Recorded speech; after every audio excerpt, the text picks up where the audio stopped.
So I'm pretty sure no one came here today hoping someone would be talking about death. Am I right? It's our least favorite topic. It's morbid, it's depressing, it's the ultimate buzzkill. We dread everything about it because somebody's story is now over. There's no optimistic and then, there's no next thing we looked forward to. Death doesn't ever add anything, it just subtracts. It's loss. And it's the now forever absence of someone we loved. Is there anything worse? No, death is pretty much the worst. And you're all hoping I now change the subject. What you were hoping for was a nice day out of the house, and I'm ruining it. Because death and dying usually do ruin everything. But our theme today is redefine possible. So I have a proposition to make. Let's see if we can't perk up this approach to death a bit.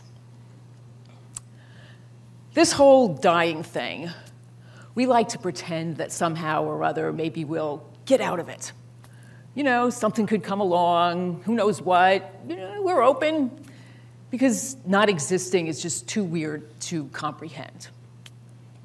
But for the sake of the game, if you were going to count on your own eventual demise, wouldn't it be kind of fun to leave some last wishes behind for people? Such as good deeds to be done in your honor. Think about it. Causes or people you care about, charities, hobbies, or organizations that are important to you, and a good deed that could be done for them. A day volunteering at Habitat for Humanity, hosting a blood drive at your local library, or something more personal like fixing your neighbor's broken fence because he's been out of work a while and can't afford it. Doesn't that sound satisfying?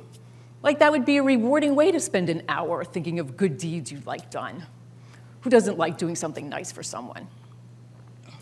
And the sky's the limit here because you'll be gone. You don't have to lift a finger.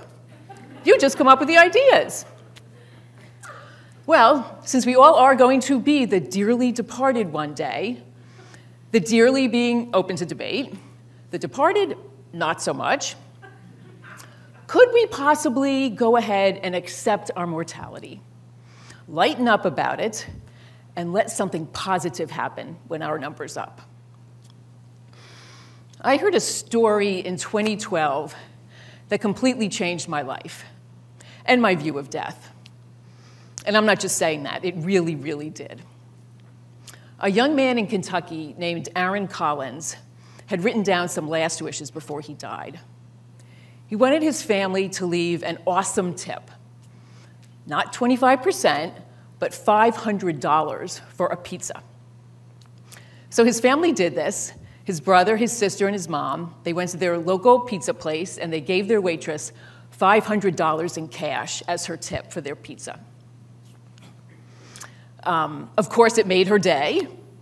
And of course, they explained why, that this was their younger brother's, their son's last wish. So they videotaped this exchange, and they put it up on YouTube, not to become famous, just to share it with their friends who couldn't be there. So it went around a bit. And within a couple of months, the family had received over $60,000 that people had sent them because they were touched and inspired by this story. Aaron's brother, Seth, wound up taking a road trip across the country. Literally, he went to every state, leaving $500 tips for servers for pizzas. And every time telling them about Aaron and this last wish of his. Now, when I heard this, all I could think was, why aren't we all leaving last wishes?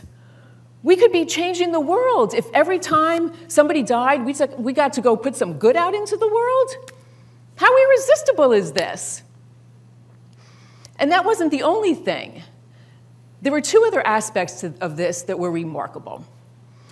One, the transformation for this family from overwhelming sadness and grief, of course, at losing their young brother, their son, to now being able to feel a bit of joy that Aaron had become a bit of a superhero, in my mind anyway, because of all the good that had been done in his honor. They got to keep on sharing his story, and most importantly, talking about him with a smile on their face. What a gift! And it's not like they would ever stop missing Aaron, and you can't take away the mourning and the pain, but by being in action and doing something nice for someone else, it isn't all heartbreak. There's something sweet. The thought that something heartwarming is possible at the same time as a terrible loss needn't be absurd. We can either fight death with all our might or figure out a way to bring some comfort. So my one friend who has a last wish that when she dies, she wants her friends and family to spend an afternoon at the cat shelter, playing with the cats. Because, you know, people love their cats. It's a serious business. So even if her friends just do this one time, it was a good day for those cats, and a good day for the people who work at the shelter. But maybe more people decide to go that day, and it becomes a bit of an event. Or somebody decides to make a financial contribution to the shelter that day. Or somebody decides that now they're going to go once a week or once a month because they enjoyed it so much. There's always the potential for something to become more. Another person I know is a regular volunteer at his local homeless shelter. I love this one. And instead of a funeral, he wants his family to throw a party for the homeless. Because when did they ever get a party? That's where his heart is. So what a gift that is. What an honor that is for the people at the shelter that he cares so much about and is so devoted to. As well as it being a privilege for his friends and family who will get to plan this extravaganza. You know it will be an unforgettable event for everyone involved. Maybe they'll just do it once, and maybe it's really amazing and they decide to do it every year. Are you starting to see that we have some influence over the course of events at the end of our lives? You too can pull an Aaron Collins last wish and know that something good is going to happen at your departure. Your fairly certain demise can come with a little exhilaration. There can be an optimistic, and then you can lay the groundwork for something to look forward to for people, an engaging participation in life instead of simply the ending of it. Death is still totally the worst thing ever, but it is also so very surely going to happen to all of us. So let's update our perspective and plan for it to whatever degree we can by being in action and acting deliberately by planning for something precious at the end. And then let's just delight in knowing that something lovely is going to happen when our life is done.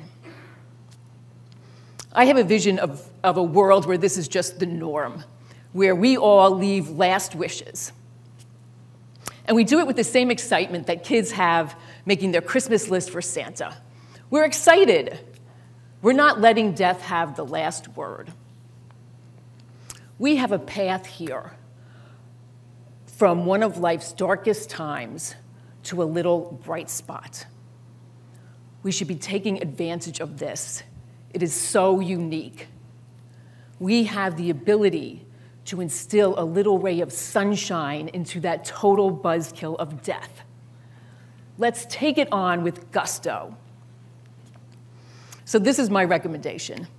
Carve out some time and make a list of last wishes for your people to carry out. Write them down. They can't just live in your head for future reference. and have real fun with it. 1 wish, 2, or 15 of them. Big, small, juicy, half-baked, heartwarming, quirky, outrageous. It doesn't matter. What's important is the engagement you're setting the stage for, the promise of something positive. Because if in every time of loss we had something generous, kind, or big-hearted to take part in, the circle of life would seem a bit bigger. Endings could come with beginnings and smiles. Let's redefine what's possible at life's end to include a little joy. Let's make the end of life more life-affirming. Thank you.